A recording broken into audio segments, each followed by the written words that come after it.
नमस्कार, आप देख रहे हैं हल्ला बोल टीवी। मैं हूं दीपक शर्मा और तेजस्वी यादव बापू सभागार में कर्पूरी ठाकुर की पुण्यतिथि पर दहाड़े हैं, खूब गरजे हैं और कहा है कि मैंने 100 दिनों का मौन व्रत लिया था कि 100 दिनों तक सरकार के खिलाफ नहीं बोलूंगा, सरकार को काम करने दूंगा और 100 दिनों के बाद सरकार का विश्लेषण करूंगा कामकाज का।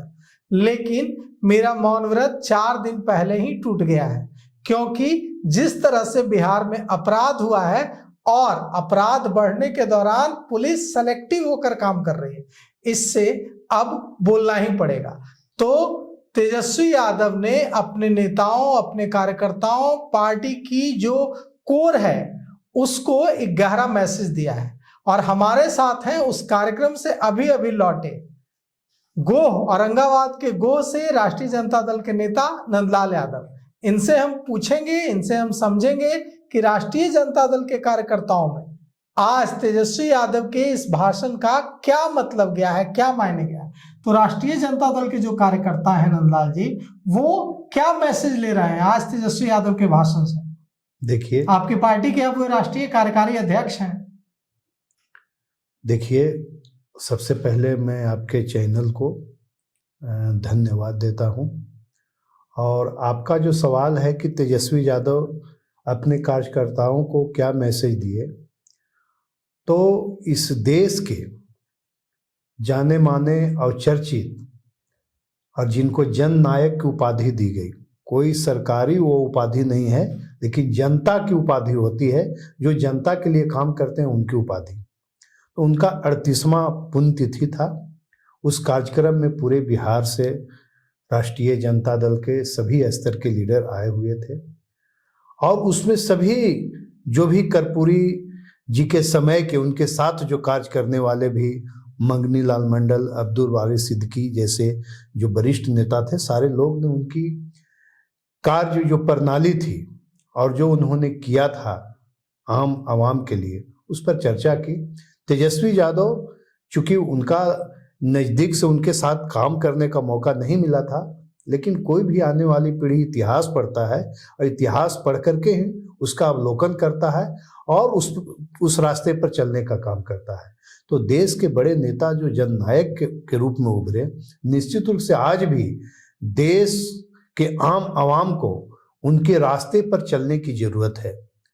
अगर उनके रास्ते पर नहीं चलेंगे तो आप देख रहे हैं देश में बेरोजगारी का जो लंबा कतार लगा हुआ है, भ्रष्टाचार है, आपका नित्य दिन अपराध हो रही है महिलाओं के साथ, बच्चियों के साथ या और व्यवसायी वर्ग के साथ जो अपराध हो रही है, ये कहीं न कहीं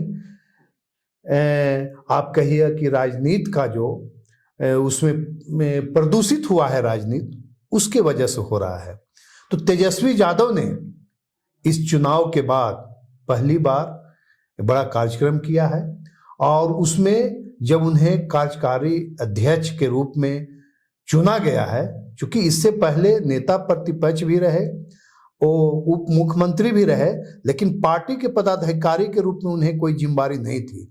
जिम्मेदारी मिली है, जिम्मेदारी को बाखूबी जननायक कर्पूरी जी के रास्ते पर पद चिन्ह पर चलकर। नीरज कुमार तो देखिए कह रहे हैं, जनता दल यूनाइटेड के मुख्य प्रवक्ता और एमएलसी नीरज कुमार कह रहे हैं कि लालू प्रसाद यादव ने इसलिए अध्यक्ष नहीं बनाया, कार्यकारी ही बनाया, क्योंकि लालू प्रसाद यादव को तेजस्वी से अभी भी डर लगता है।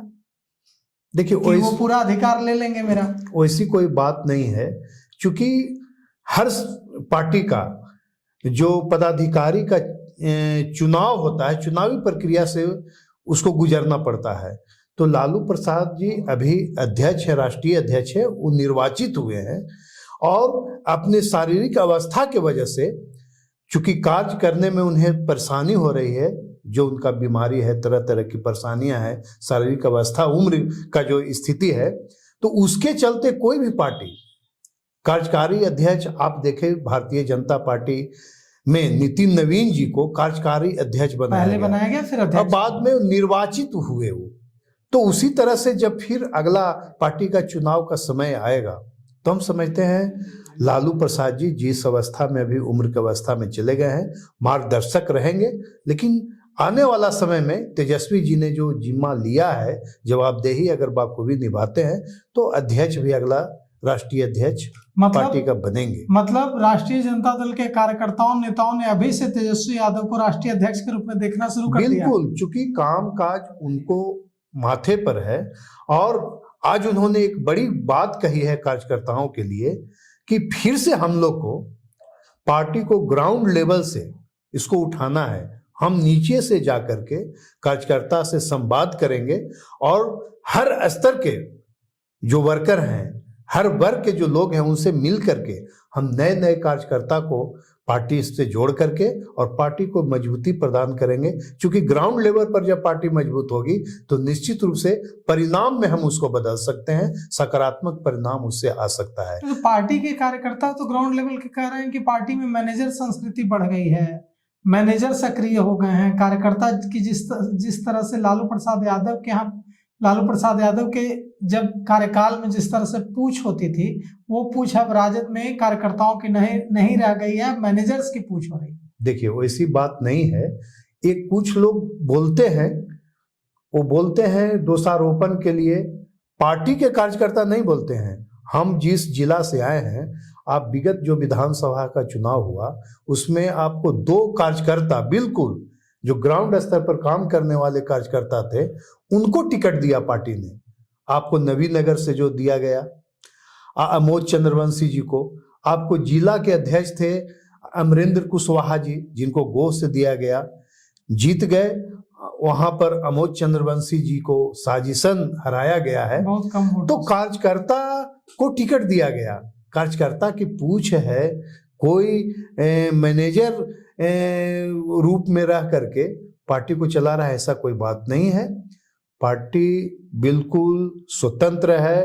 पार्टी धर्मनिरपेक्षता, सामाजिक न्याय के सिद्धांत पर अभी भी अडिग है और उस रास्ते पर चल करके आम आवाम को सही दिशा देने का काम करेगी। तो मतलब आज तेजस्वी यादव को सुन करके आज आप लोग पूरा उत्साह से लबरेज हैं? बिल्कुल, ये हम लोग हैं और आगे भी रहेंगे, इसलिए कि अब हमें पार्टी को मजबूती प्रदान करना है। और पार्टी चुनाव में जो घोषणा की थी कि हमारी सरकार बनेगी तो हम ये करेंगे, उसके नकल करने के लिए जो आपको एनडीए गठबंधन के जो लोग नेता थे, उन लोगों ने घोषणा किया हम हर जिला में कारखाना खोलेंगे, लाखों नौकरी देंगे, तमाम तरह की घोषणाएं जो की है। अभी 100 दिन तेजस्वी जी ने कहा कि 100 दिन चुप रहेंगे, इसके बाद एक एक चीज का हम हिसाब लेंगे। देखिए, राष्ट्रीय जनता दल के पास जो सबसे बड़ा चैलेंज है, सबसे बड़ी चुनौती है, वो ये है कि राष्ट्रीय जनता दल कभी दलितों की पार्टी थी, राष्ट्रीय जनता दल कभी अल्पसंख्यकों की पार्टी थी, राष्ट्रीय जनता दल कभी अति पिछड़ों की पार्टी थी, लेकिन अब राष्ट्रीय जनता दल एक तरह से यादवों की पार्टी बनती जा रही है।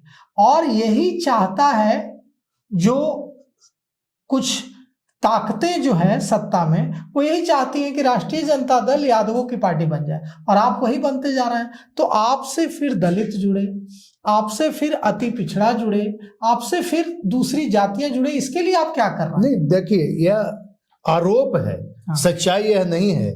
आप देखिए, गोह में पिछले बार 2020 के चुनाव में भीम सिंह यादव जी को टिकट मिला था, विधायक भी बने थे। यादव को टिकट ड्रॉप करके और टिकट दिया गया कुशवाहा समाज को। आपको नवीनगर में टिकट अति पिछड़ा को दिया गया।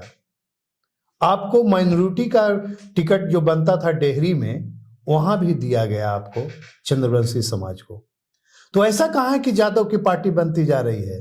पार्टी का जो नींव था, पार्टी का जो सोच था, उस सोच से कभी बाहर नहीं हुई है। जननायक कर्पूरी ठाकुर के जो पार्टी थी, जो सभी वर्ग के लोगों को सम्मान था और उसमें जगह था, वो आज भी राष्ट्रीय जनता दल में है। और राष्ट्रीय Janata Dal A to Z सबकी पार्टी है, सबका ख्याल रखती है। आपको जहानाबाद में जादव को टिकट काट करके और राहुल शर्मा जी को दिया गया, तो जादव की पार्टी कहाँ है? तो सभी लोग को सम्मान दे रहा है, सबको जगह दे रहा है। और यही एक पार्टी है जो सभी लोगों का वहां विचार लिया जा रहा है और सबके विचार से पार्टी चल रही है। तो ये आरोप गलत है। बिल्कुल आरोप गलत है। और यह आरोप पार्टी पर ऐसे ही एक दूसरे पर लोग लगाते रहते हैं, राष्ट्रीय जनता दल को बदनाम करने के लिए, उसके नेता को बदनाम करने के लिए।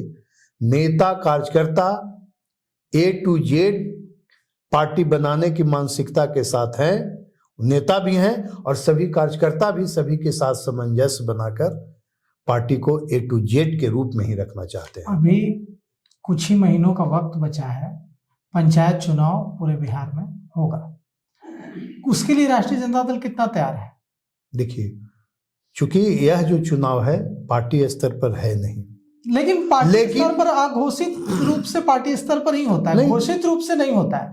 लेकिन अघोषित रूप से पार्टी तो डिसाइड करती ही है कि किसको समर्थन जहां पार्टी स्तर की चुनाव है और जो प्रांत में निचले जो आपका कहिए ग्रामीण स्तर का जो चुनाव है, वार्ड का हो, पंचायत का हो, जिला स्तर का चुनाव हो, वो पार्टी लेवल पर हो रहा है। लेकिन बिहार में कोई भी पार्टी इस चुनाव को पार्टी लेवल पर करने के पक्ष में नहीं है, चाहे एनडीए हो या हमारा। पार्टी लेवल पर करने के पक्ष में भले ना हो, लेकिन अघोषित रूप से पार्टियां पूरा दम लगाती हैं और पार्टियां, राजनीतिक दल पूरा अपना जोर आजमाइश करती है कि हमारे ज्यादा से ज्यादा समर्थक निर्वाचित होकर आए। ग्राउंड लेवल पर, ग्रामीण स्तर पर हमारी पार्टी जहां A to Z की पार्टी है, बहुत सारे लोग, चाहे दलित कहें, महादलित कहें, अल्पसंख्यक, सारे लोग की पार्टी है और उनकी संख्या, आबादी वहां ज्यादा है, तो निश्चित रूप से जो चुनाव होगा उनके अपने जो कैंडिडेट होंगे उनके क्षमता के आधार पर चुनाव होती है। और हम समझते हैं उसमें ज्यादातर हमारे लोगों की संख्या है, हमारे पार्टी के विचार से जुड़े हुए लोगों की संख्या है, तो जीत भी उन्हीं के होती है। और भले उसको लोग देख ले कि पार्टी स्तर पर उसको जिताया गया या हार हुई, वैसा बात नहीं है, लेकिन हमारे लोगों की संख्या है और ज्यादा संख्या में हमारे लोग जीत करके आते हैं, जो राष्ट्रीय जनता दल के निश्चित रूप से संख्या है, सभी को लेकर चलने का विचार है। तो उस स्थिति में वैसे व्यक्ति को जिताने में सब लोग मदद करते हैं। आम जो मतदाता हैं वैसे लोग को प्रायोरिटी देते ही हैं। तो देखिए, आज जो तेजस्वी यादव बापू सभागार में गरजे हैं, इसका असर दिख रहा है राष्ट्रीय जनता दल के नेताओं कार्यकर्ताओं के मूड पर। और यह भी दिख रहा है कि अब एक बार फिर से बापू सभागार के कार्यक्रम के बाद कार्यकर्ता, नेता, पार्टी के पदाधिकारी उत्साह से लबरेज हैं और यह दिख भी रहा है कि तैयारी पंचायत चुनाव की है। तो देखिए, पंचायत चुनाव में कितनी कड़ी टक्कर होती है सत्ता पक्ष और विपक्ष के बीच। भले ही घोषित रूप से यह पार्टी के चुनाव चिन्ह पर नहीं होता है, लेकिन जैसा कि हम सभी जानते हैं कि सारी पार्टियां पूरा जोर लगाती हैं और पूरा दमखम लगाती हैं कि उनके समर्थक ज्यादा से ज्यादा जनप्रतिनिधि बनकर पंचायत चुनाव में आए। तो हम देखते हैं, बड़ा रोचक मुकाबला कुछ ही महीनों में बिहार में एक बार फिर से देखने को मिलेगा। तो फिलहाल इस पेशकश में इतना ही। आगे की खबरों के लिए देखते रहिए हल्ला बोल टीवी। शुक्रिया।